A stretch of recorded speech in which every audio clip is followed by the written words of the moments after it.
সবুজে ঘেরা এক ছোট্ট গ্রামে থাকত একটি রঙিন তোতা পাখি। তার নাম ছিল মিঠু।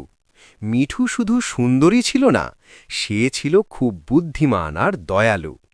প্রতিদিন ভোরবেলা সে গ্রামের ওপর দিয়ে উড়ে যেত, মানুষের হাসি, গাছের পাতার শব্দ আর নদীর কলকল ধ্বনি শুনে আনন্দ পেত।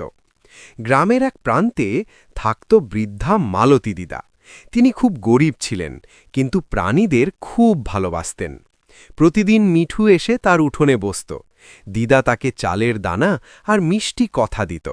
মিঠুও বদলে দিদাকে গল্প শোনাত। ভয় পেও না দিদা, আমি আছি। একদিন ভয়ঙ্কর ঝড় এলো, গাছ ভেঙে পড়ল, নদীর পানি বেড়ে গেল।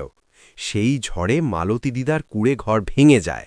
সবাই নিজের ঘর বাঁচাতে ব্যস্ত, কেউ দিদার দিকে তাকালো না। মিঠু দূর থেকে সব দেখল, তার ছোট্ট হৃদয় কেঁপে উঠল। মিঠু উড়ে উড়ে গ্রামের লোকদের ডাকতে লাগল, দিদা বিপদে, দিদা বিপদে। প্রথমে কেউ বিশ্বাস করল না, কিন্তু মিঠু বারবার ডাকতে থাকল, কখনো কারো কাঁধে বসে, কখনো জানালার কাছে এসে। শেষে গ্রামের কয়েকজন লোক তার পিছু নিল। তারা দেখে অবাক, মালতী দিদা সত্যিই বিপদে। সবাই মিলে দিদাকে নিরাপদ জায়গায় নিয়ে গেল, নতুন করে তার জন্যে ঘর বানালো। সেই দিন থেকে গ্রামে কেউ আর মিঠুকে শুধু পাখি ভাবল না, সবাই বলল, মিঠু আমাদের বন্ধু।